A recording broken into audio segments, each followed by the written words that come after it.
Thanks for clapping with me. I clapped right in that. I love it. It's Curt and Jen in the Morning podcast.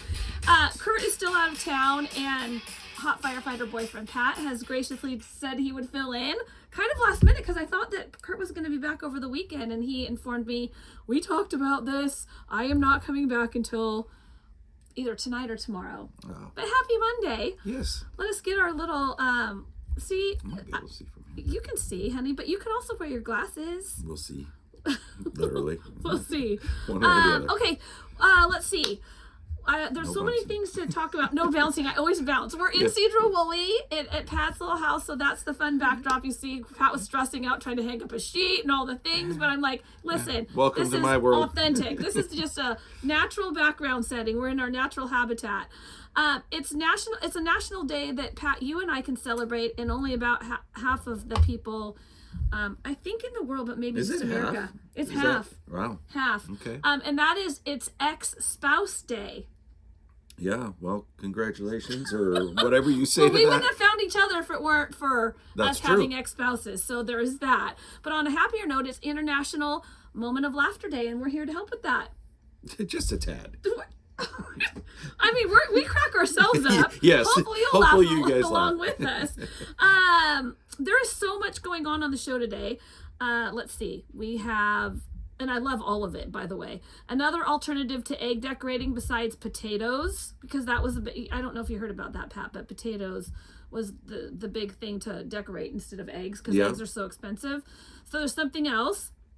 Who won the Masters? Spoiler alert on that. If you haven't watched, you might want to tune out for that portion. And I like this. Great news for to find prostate cancer, to detect it. Oh, yeah. And I had heard about this, and now it's becoming a little more like out in the open. So I'm super excited about this. And favorite birthday dessert is coming up. Yeah. What else? Tell us more. Will I find something? So Hostess's new and brilliant marketing ploy. Hostesses. That's host it. I was trying to get Hostess, right? Hostesses. Yeah.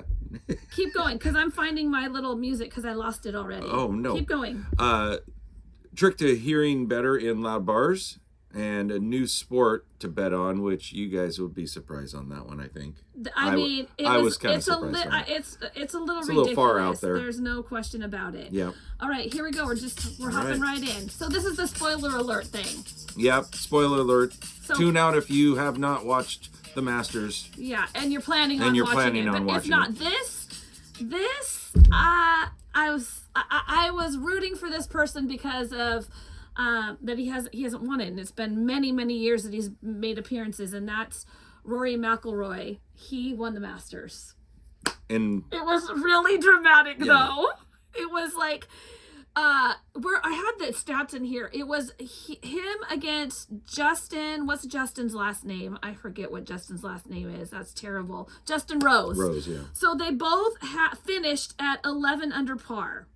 So McIlroy did not win by any specific number of strokes in the regular 72-hole competition. And now what happens is that when that happens, it goes to like sudden death, like soccer. Shootout, like a shootout, yeah. You knew this? I did not know this. Yeah, I don't watch it a lot, but yeah, I kind of knew. Okay, so they have this shootout. So they each take their shots. Justin misses his putt. They both come very close to the hole. Justin misses his putt, and McIlroy makes his. McIlroy makes his putt, and you're shaking the whole camera. Did you watch, honey? Did you watch the dramatic, like, he like fell to the ground and started crying? Yeah, it was so emotional. Did you see it? That's a lot of work. Yeah, you said I saw the clip. I didn't see it live by any means. I didn't watch it. So it means that he completed his career Grand Slam. Yeah, because he's won every major tournament. I wrote all this stuff at one point or the other, right? Yes, I wrote all. Yes, I'm excited for him. Here's the thing. So first of all, he said, I did not make this easy on myself at all, because he had like a couple bogeys. Anyway, I was looking up, I wanted to see, because I didn't watch it either. I wanted to see all the things, the whole thing play out. And it's on Twitter that you can find, or on X, I'm sorry, it's on X, formerly Twitter, to look up his win. There's a person that posted it. The commentators put on this broadcasting masterclass yesterday. They said 46 words in 7 minutes of airtime because Rory's emotion spoke for itself. Like, there was no words needed because of, like, if you don't watch this clip, which I highly recommend that you do, because I think it's going to be one of the iconic sports clips, in history. If you don't shed a little tear when you watch this, I question things. Not you specifically, anybody. I was going to say, I didn't shed tears. But you didn't see the whole thing, I No. feel like. Like, it's 7 minutes of just this emotion of hard work, because I think it's been 14 years or more since he's been trying to make this happen, this win at the Masters. Yeah, didn't he start, 2009 or so? So I guess it would have been more than 16 that. years, Yeah, I mean, it's so a Grand Slam, here it is. If you win 4 major championships, you win 4 major championships in your career. Masters, PGA Championship, U.S. Open, and the Open Championship. Yeah. So if you win that during your career, that's considered a Grand Slam. Now, it hasn't been done since the year 2000 when Tiger Woods did it. And only 5 other golfers have done it in the Masters era. Yeah. So it's pretty prestigious. Yeah, that's pretty huge. Awesome. Good for him. Pretty excited for him. Yeah. Okay. Traffic. We wanted to talk about traffic cameras. Yeah, this I think is we needed like more dramatic music for this one. Maybe. So if you're this is a very local story. If you live in the Pacific Northwest and you drive the I-5 corridor, especially up north, the Washington Department of Transportation is putting this new trial thing into effect. Yeah. Cameras. Speed cameras on the freeway.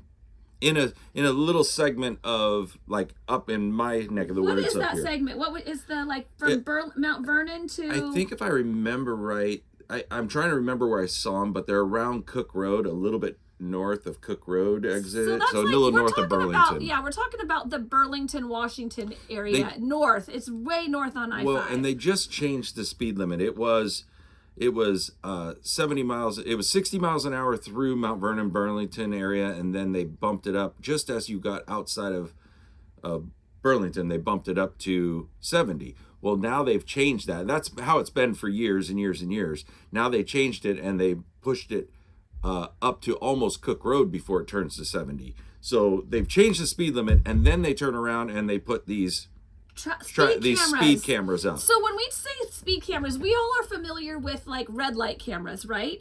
They'll catch you running a red light and they'll send you a ticket. This is what they're going to do on the freeway. I'm really fired up about this, actually. Well, and they say they're not sending tickets out. They're sending warnings saying this is what it could have cost you. And so they're not actually fining you, but they're giving you a little nastygram in the mail. Now, did you see that story? I thought they were gonna give the warnings for a little bit, and then they're gonna move to, like, you're gonna get a fine. I think that's the progression. I mean, that's just how they're gonna start doing it. I don't know why I'm so fired up about it. I mean, I get that we need to be driving the speed limit. It's a safety thing. But especially, you're putting it on a segment of road where you've just changed speed limit signs. Yeah. So I feel like it's just this big fat trap. Well, I don't know. I don't know. I'm sure they do study after study after study, but like I was telling Jen yesterday, I wish they would do study after study about the other things that cause traffic issues. Like, I mean, I just mentioned one thing. I've seen many times where the State Patrol have pulled people over on both sides of the freeway in these speed trap areas, and the law is you move over one lane to, if they have somebody pulled over, you either slow down or you move over. And I have seen where they have people pulled over on both sides. So at 60, 70 miles an hour, people are trying to merge into that middle lane to give them room, and people are almost getting into accidents doing that. So where's the safety when they don't seem to care? It's like, pull people off onto the onto the exits instead. I think they do that in California. We're real fired up right now. I don't like it. We're real fired up. I don't like it at all. Yeah, it's just, I don't know. And then you go to their website. They said you can make comments. I went to their website to make a comment, and you cannot find the link for comments on that. He's real fired up. Yeah. Okay. This was I wanted to put this story in because it's interesting, and I feel like it's what the future looks like. And that is, the headline was, Japan built a 3D printed train stop in record time. Like, I didn't know that we were 3D printing structures. Oh yeah, they've been doing that for quite a while. They have? Yeah, with concrete. And I've seen it 3D. It's not like, I don't know if this one used plastic or what, but I've seen 3D printing of concrete. They basically lay layer after layer of concrete to build the walls. Oh my gosh. So, okay, maybe I'm just out of it. So I was just like, what? Yeah. So it's this little rural area in Japan, this little rural town, that they built this little train station stop. It's like a transit stop. So it was just this new shelter. They built it in less than 6 hours. So maybe that's the big, if you knew about 3D printing buildings, maybe it's just the story more is about the record 6 hours overnight. Yeah, They and did that it in might 6 be hours. Yeah, and that might be. I don't know the speed. I've seen it happen, but I don't know the speed of Where have how I fast. been? Well, did you don't not watch know a bunch of construction videos like I do.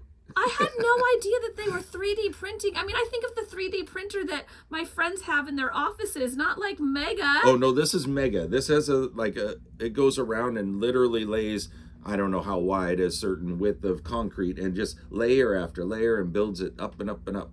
So and I don't know, I mean, I've seen it, but I've never sat and watched a whole building go up. Like, and it's all been experimental. I don't know structurally how strong they are. Well, I mean, if they're putting it up, you know, it's gotta have likely going to tested be, it. yeah. They're saying the company said this method was half as expensive as typical construction, which also would have taken more than 2 months to complete. And this process it took, what did I say, 6 hours overnight, I think, to print it. Yeah, I think that's what you mentioned. 6 hours. And then you know, there's trucking the parts over and all that. It took, all in all, I think it took 7 days. Yeah.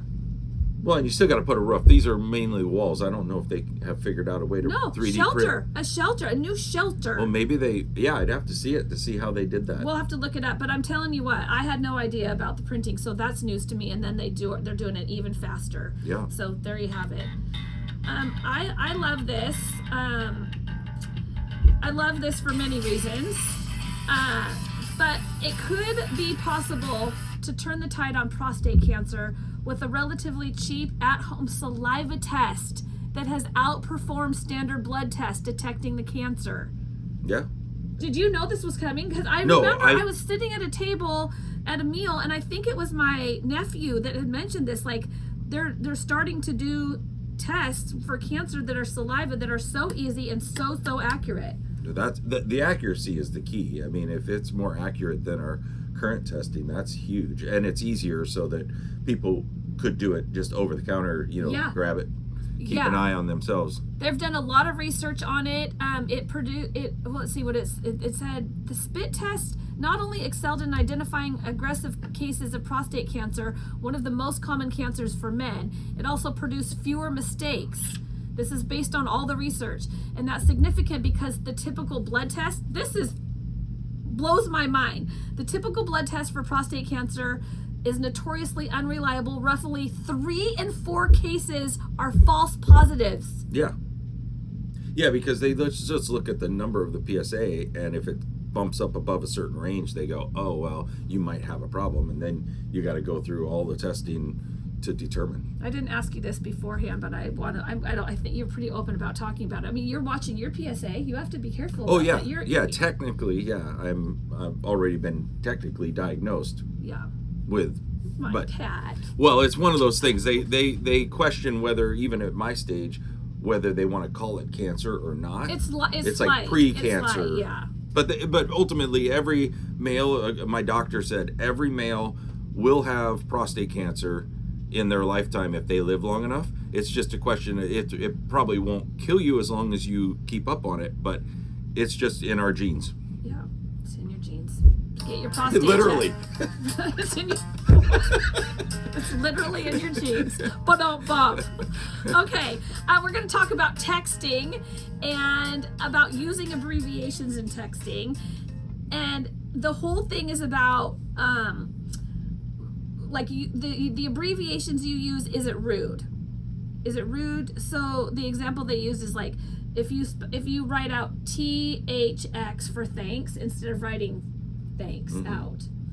I'm terrible at remembering all those. When I read them, for the most part I get it, but sometimes I'm like, what the heck does that mean? I know, right? This is what this is all Yeah. about. In a I'm survey old. of American texters between the ages of 18 to 65, 90% say they regularly use abbreviations in their daily messages, and 84% think that those shortcuts are a good thing and have a positive effect when received. But according to a new study, it can feel like a brush off if messages are too short, because it seems like the texter didn't put any effort into writing the message.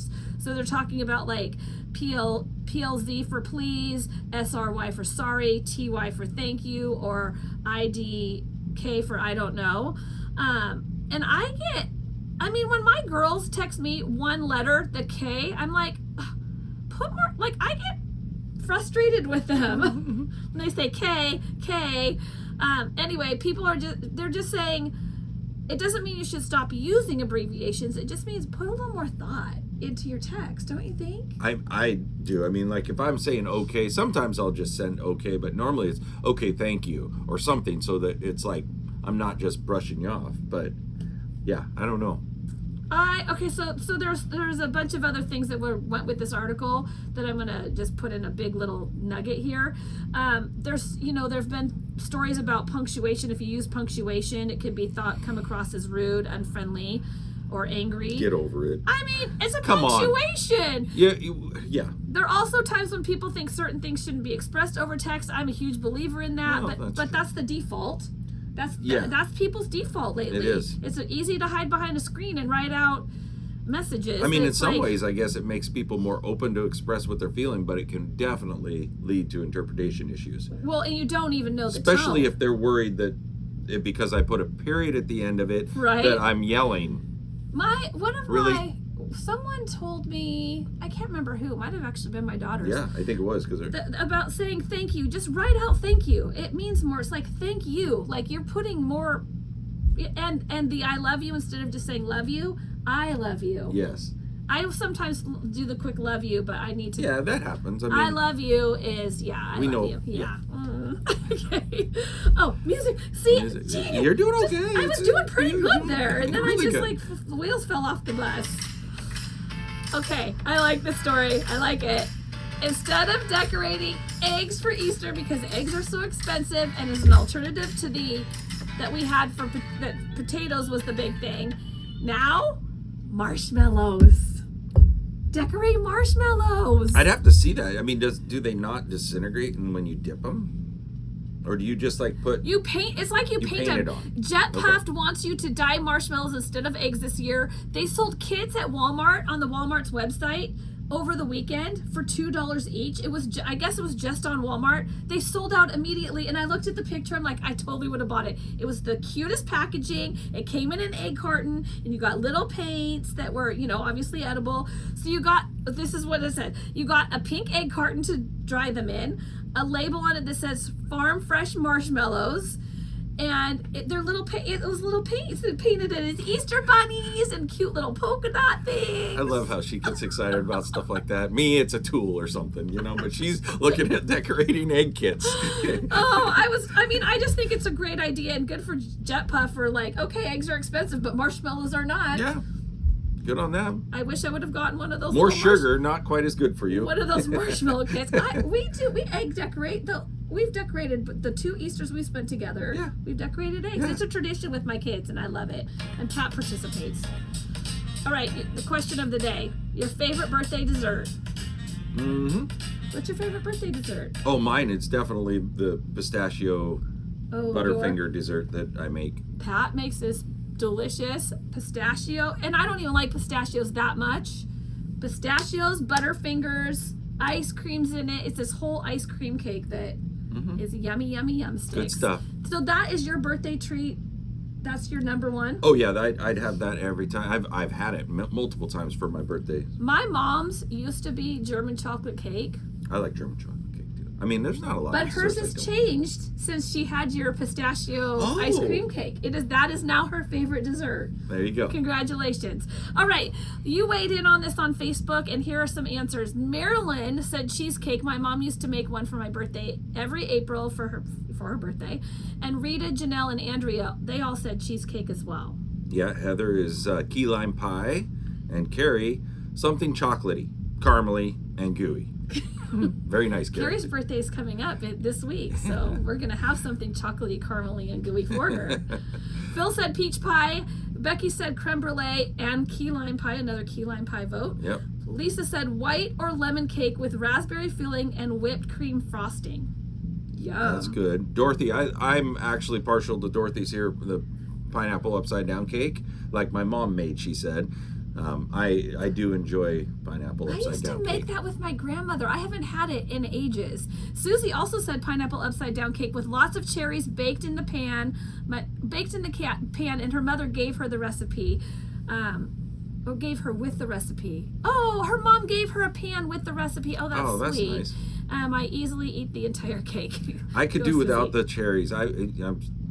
It's layered, right? Like you literally don't you put like pineapple and cherries on the very bottom and then cake mix on the top of it? Yeah. And then bake it, and then when you serve it, you literally put it upside down. Yeah, you flip it out. Yeah. And my mom used to put like the cherries in between, on the big slices, the round slices. She'd put a cherry on each one. Now I don't know how many cherries she's talking about. She said lots of cherries. I don't like the little red maraschino cherries. Those I don't care for those. You like the fancy I like the ones. bougie ones. The those Lux, I really like. What is it? Lux and something. Yeah. Okay, where do we leave off? Corey said chocolate, chocolate, chocolate, death by chocolate. And Amanda is Baskin Robbins chocolate and peanut butter ice cream cake. That sounds delicious to me. And Nothing with peanut butter for me. I know. I mean, I'm okay with it, but it's I love it when our listeners like interact with each other on these, because Corey, who said chocolate, chocolate, chocolate, death by chocolate, responded to Amanda's message about Baskin Robbins chocolate and peanut butter cake, and she said, my favorite ice cream of all time is chocolate peanut butter, only from Baskin Robbins, so I will be trying this cake that I did not know existed. Oh, well, there you go. Trevor said chocolate lava cake. Ina said lemon bundt cake. Laurel said sherry bundt cake with vanilla ice cream. I wonder what she means. I don't know if it was misspelled. Was it cherry bundt cake or sherry as in, I don't know what like that in would the be. drinking sherry? Yeah, that's what I wonder. Oh, that's a very good question. Anyway, Laurel, I'm sure Laurel will let us know. She listens every day, and I love that. Okay. Jenny is red velvet cake, and Danielle is cookie pops. Yeah, so you take like cookie dough, like cake pops. Yeah. I'm sure you take the cookie dough and put it on the stick and then put like stuff on it. So it's cookie dough. So it's just cookie dough? Yeah, Oh, I know. I can't get don't into yuck that. her yum. I'm not yucking her yum. Don't yuck her favorite dessert yum. Yeah, sorry. Jennifer said pie. Now, she had just said pie, and I'm like, well, what kind of pie? Because I replied to her message, and she said preferably fruit. Cherry, apple, blueberry, marionberry, blackberry, huckleberry. Although she said we were just in the Florida Keys and had some good key lime pie. And I would agree with her. I do like a good pie. It has to have ice cream with it, like a berry pie. But Must be a la mode if you're going to mode. eat pie. There is no question about it. I think I just played that one, but that's all right. We interrupt this podcast for Pat's comedic relief. This is what happened because we're show prepping for the show, and he was in a meeting. I'm using air quotes meeting. So he's talking to me from a different room, the bathroom. And he's like, honey, did you hear about this? Go ahead, Pat. Well, I said, did you hear about the scientists studied that, let's see, the cows produce more milk when the farmers talk to them. And I was excited. She was so excited. She I talk loves to cows. She talks to cows. I talk all to the time. cows, like I moo at them. I make sure they look at me. I wave at them. And so I'm like, I knew it. Yeah, no, put it in the show. Copy it and put it in the show prep. And then he's like, that was supposed to be a joke. It's a joke. And I'm like, what do you mean? So go ahead. Go ahead, Pat. Because it goes from one ear to the other. Ba-dum-bum. So it wasn't true that the cows don't produce more milk when the farmers talk to them. It was just a joke that Pat was playing on me. And I'm like, you are the corniest person that I love so much. I liked it. That I love so much. Please let us know if you like it. It's a dad joke thing. For sure, it's a dad joke. Okay, I read this. I get this email called The Morning Brew every morning.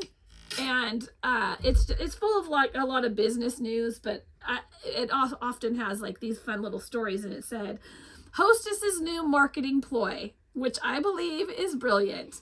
So we grew up with Hostess cake, like the ding dongs, the Twinkies, the all the things, right? The things that are supposedly last forever. After school snacks. They're still good today that were made back in 19... Back when they started 106 years ago. Oh, yeah, whenever they started making. This old brand is finally growing up. The treat makers kicked off its latest marketing campaign this week, parking a food truck in front of dispensaries. Good Lord, Jen, learn to talk. Handing out free goodies. So they're calling it Oscar Mayer has the Wienermobile. Mm-hmm. Does theirs look like a Twinkie? Theirs is called the Munchie Mobile. I know. Does it look like a Twinkie? It doesn't look like a Twinkie. They missed the boat on that. They didn't spend enough. Maybe.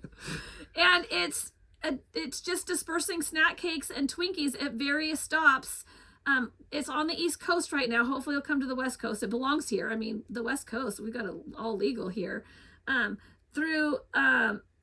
They're doing this through the infamous weed holiday 420. So it's just a short little thing, but I believe they're going to have so much success with it that it's going to, expand. Yeah, maybe. I mean, come on, isn't it brilliant? You talk about like people get the munchies when they smoke weed, right? Yeah, you hear about that. I don't know. I as a marketer, I thought that was brilliant. I mean, it's a stretch, for them, like that they're taking a risk on their marketing, but heck, why not? Yeah. I had forgotten that J.M. Smucker's company bought Hostess 2 years ago. So it's not Hostess that owns itself. It sold to Smucker's.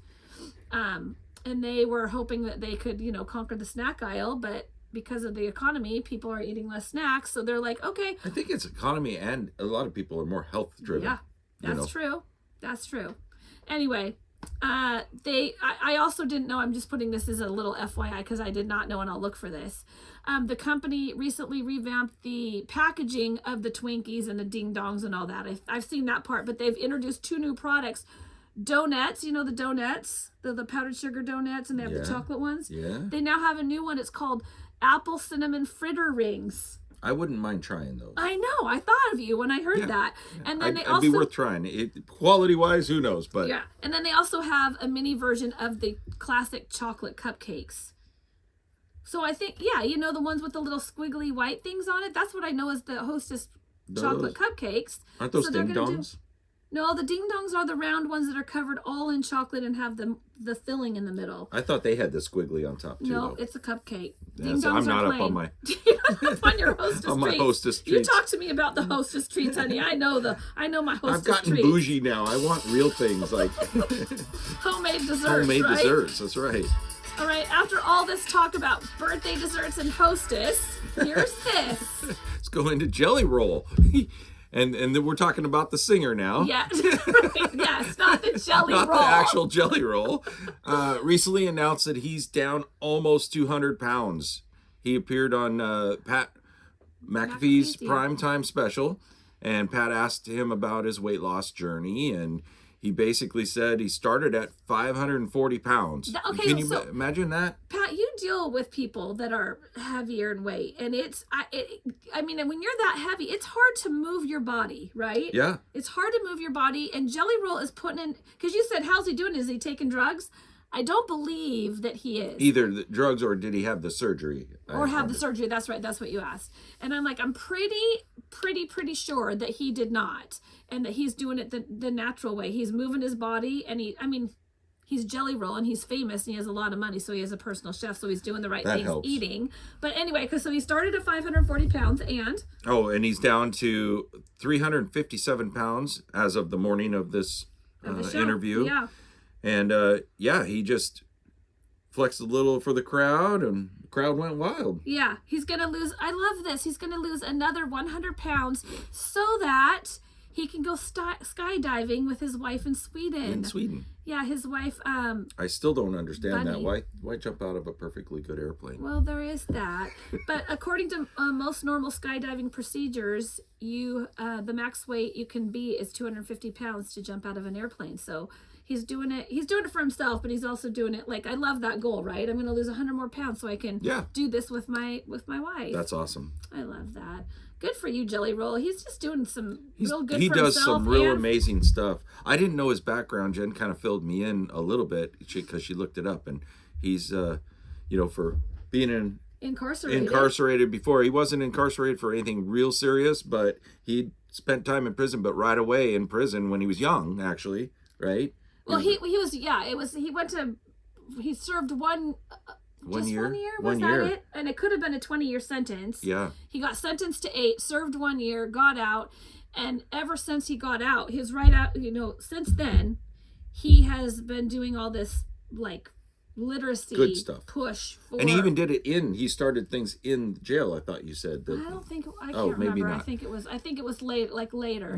That's his, once he got famous, he's using his platform to make an impact. Yeah, he's definitely doing the right thing. Going back to his roots and saying, listen, I was in jail or in prison when I was young, and the importance of getting, completing your education and learning how to read and all that. He just won a big award for it. A lot of people would probably look at him and go, whoa, because he's got tats and everything on his face and stuff. But, he's a really good, I've listened to his music for quite a while. Don't judge a book by its cover. That's right.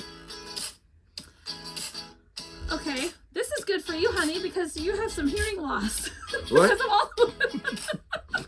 because of all the sirens and power tools that you're around. Yeah, more power tools probably. Hard to hear the lower tones, right? For you? No, high tones actually. High tones, that's what it is. But I just had a recent hearing test, and I had a shift in the tones where voice is, where a human voice, and that's why I get to go. I failed my hearing test. I get to go back and retest. But hey, I mean, to my defense, I didn't know we were going for the hearing test, and I just used a grinder earlier that. Does that affect your hearing? Oh yeah, they always ask, have you had any exposure to loud noises for, the past 12 hours?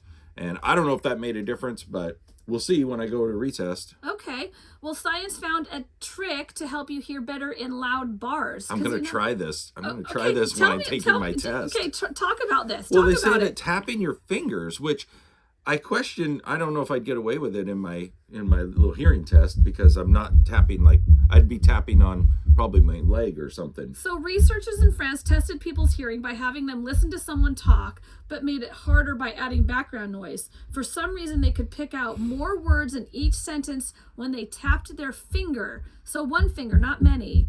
It worked if they tapped along to a beat or in a rhythm at their own pace. I'll have to try it, because I know for me it is hard sometimes to hear with a lot of background. I'm really focused, and like most of you, if I've had conversations with you, you may notice I'm not looking at your eyes. I'm probably looking at your mouth. That's because I'm trying to kind of lip read as well. Really?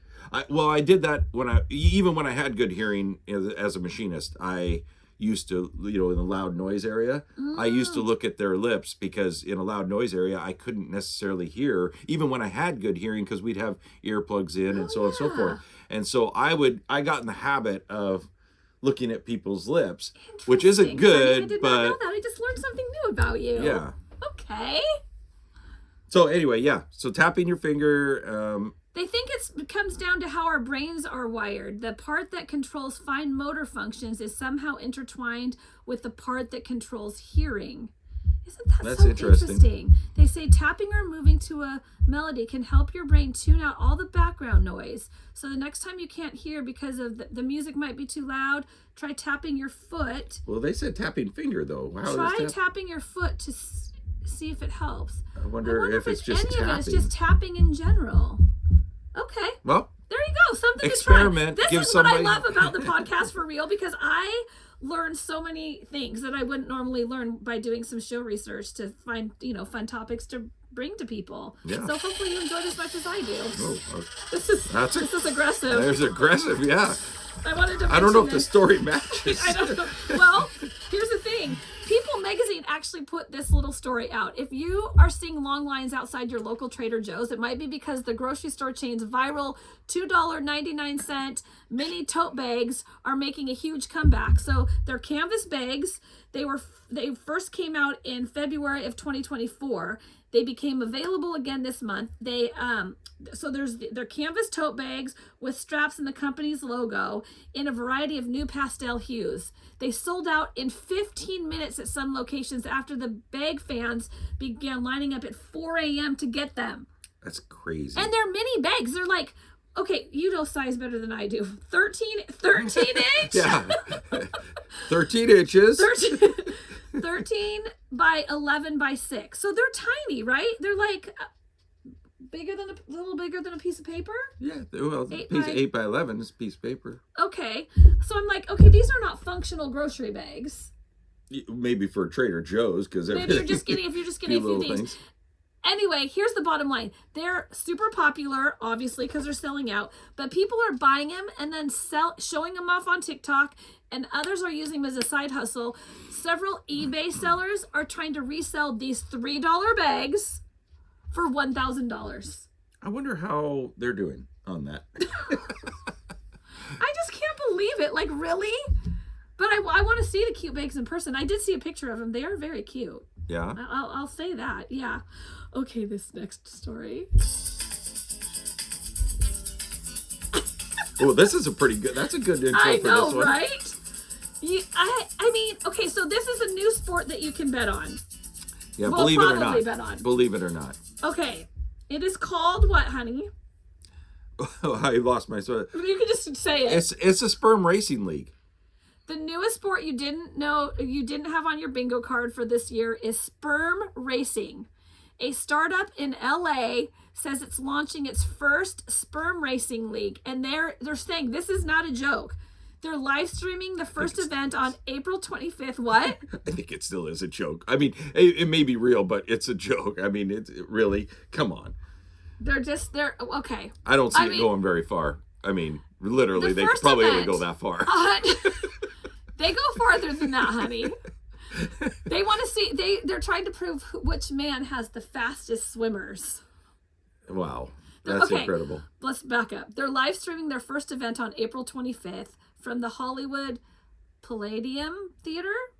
I should know the name of that. That's a famous theater. On Sunset Boulevard. Tickets to go see it in person are on sale now. They built a microscopic racetrack so guys can go head to head to see who's got the fastest swimmers. The track mimics There's so many puns the there. dynamics of a woman's reproductive. Oh, come on. I didn't even read this whole thing. The track mimics the dynamics of a woman's reproductive system. So we're guessing there's no actual egg involved. Well, duh. They say that the point is to bring attention to fertility and turn health into a competition. Because it's something you can train for just like any other sport. I'm trying to figure out, how would you train for that? How do you make your swimmers stronger? Is there a thing? Like, come on, in men's health? I don't know. I think there might be, like if you're like fertility type things, there's things you can do to make yourself more fertile, I think. Like what? Do you know? No, I don't know. I thought I heard that, so double check me. Okay. They say, quote, it's about making male fertility something people actually want to talk about, track, and improve. They say the new league will have everything other sports have, including press conferences, weigh-ins, play-by-play commentary, and betting. You'll be able to pick favorites and bet on winners. The first race will feature competitors from UCLA and USC, so crosstown rivalries, but they hope it will eventually get to celebrities, like having celebrity races. There was a joke in this article that says I bet on Nick Cannon because I believe Nick Cannon has a lot of children. I don't know who Nick Cannon is. He used to be Mariah Carey's husband. He's a musician. Oh, I'm pretty sure. Well, he's got the name Is that Cannon. right? Do I have this right? He's got a cannon. Was he married to Mariah Carey? I have no clue. Shoot. I'm sitting here. Crap. Okay, I have to fact check myself. I don't know celebrities that well either. I get them all confused all the time, but I can't come up with names. I know. Shoot. I hope I'll have to fact check that. I don't have time to do it right now. All right, what's tomorrow? Oh boy, tax day tomorrow. Woohoo. I mean, this is amazing. Yeah. I'm usually a last minute, or I actually have mine done. That's but good. A poll was taken on Friday and found 2/3 of Americans already have theirs filed, but that means the other third don't. Yeah. So everyone else is like freaking out, trying to get their taxes done. I thought it's easy to file for an extension. It's like, why not get that done if you think you're not going to make it there? Yeah. I don't know. People in their 20s were most likely to say they hadn't done them yet because Because of course. Oh, because of course. Yeah. Okay. Around half of people said they find tax season stressful, while half don't think it's that bad. But one thing everyone agrees on is they don't want to pay more. Well, that's for sure. That's why it's stressful, because you're doing your taxes like, oh crap, am I going to have to pay? And if I have to pay, how am I going to come up with this money? Yeah, I mean, it's about, I guess, budgeting. I always tried to find that fine line of where I don't have to pay a lot, but I'm not giving the money to the government to hold for a year until I can get it back. Right. Okay. Tax day's tomorrow. Maybe spend some time on your taxes if you haven't done them yet, and I hope that you get money back. That's what I hope for you. All right. We're almost to the end. This is a long podcast today, but we had a lot. I loved it, and I loved the conversation with Pat, and hopefully you're enjoying it as much as I am. The question of the day. Go ahead, honey. What's the last skill you learned, and who taught it to you? So I put this in there because the last skill I learned was from you. And I think it was something in the house. I want to say what's the last thing we did? Let's see, what do we do? Oh, filling how to fill all the holes and then sand them down for the trim. Oh yeah, filling the nail holes. I'm learning so much doing this remodel with Pat. I learn things nearly every time I come up here to help you with it. Yeah. So thank you for teaching me new skills. Yeah. What's your last skill that you've learned? I know all the things. Well, I don't know everything, but I mean, I know enough to be dangerous on some things. But you learn a lot from videos on YouTube. And that's funny you say that, because I was just watching a welding video, and I learned something, that specific type of wire that I was using. Yeah. How you actually apply it. Normally you apply, like when you're welding, you kind of circle back or you go side to side, but the type of wire I was using, I was doing that the last time I used it, and it didn't dawn on me. I just found this out, that you're not supposed to move it back and forth or circles. You're supposed to just go straight, which normally that's not the case. But with this type of wire, you do that. So I didn't know that. That was the last thing I learned on YouTube. Thank you. Learning something new is important in life. I feel like, they always say learn something new every day if you can. Okay, well, that brings us to the end of the show. So already? So we're gonna post that. Wait, let me 42 step back. minutes.